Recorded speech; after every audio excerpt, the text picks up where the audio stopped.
Yo,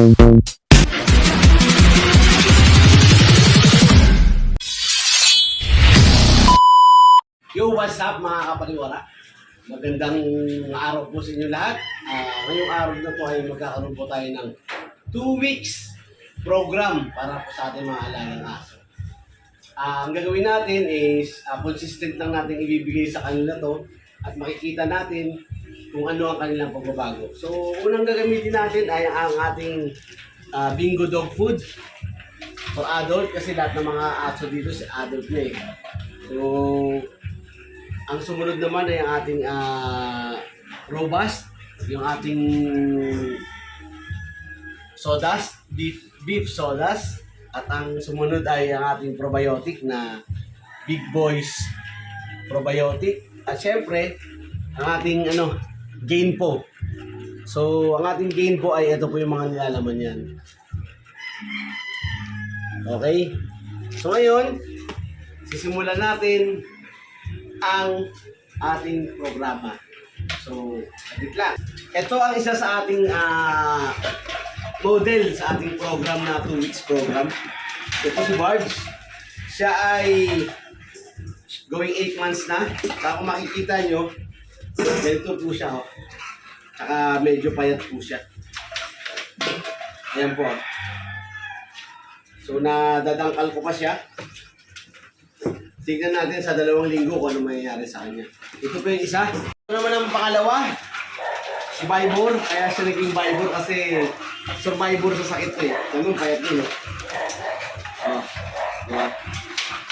So, titignan natin sa 2 linggo na ating programa kung anong magiging resulta. At yun, magpe-prepare na tayo ng kanilang mga kakainin, mga kapariwara. Itong ating dog food, ang ating sodas, ang ating probiotic, tsaka ang ating game food. So, lagay muna tayo ng sukat ng dog food. Isa lang.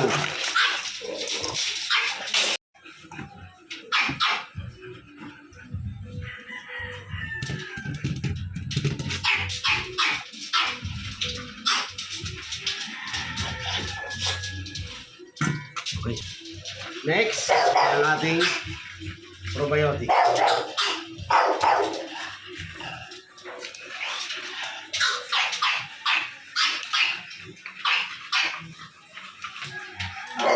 Ito po ay 15 ml. So, ginagawa ko po 2.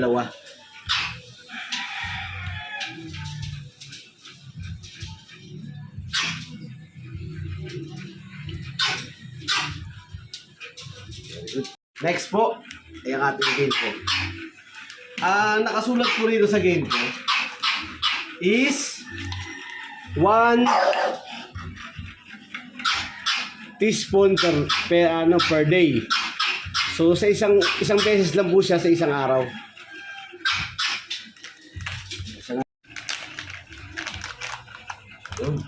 Yan siya oh.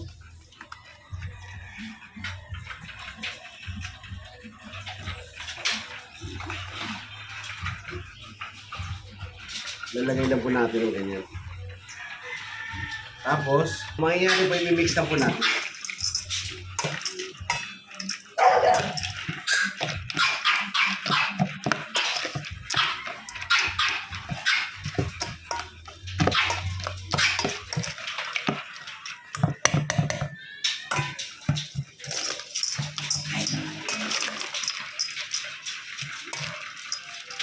Mabango po ito sa mga aso kaya makikita niyo po mamaya paano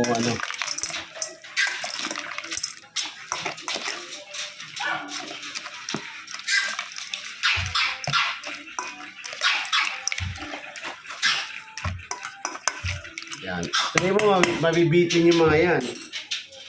Ito po tingnan niyo kung gaano kumain to. Bards.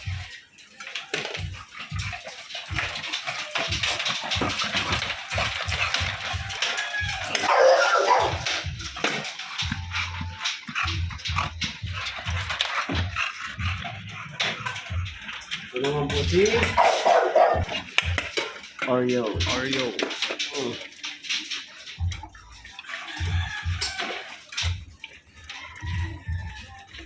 Ito dyan, saan natin dyan? Sa...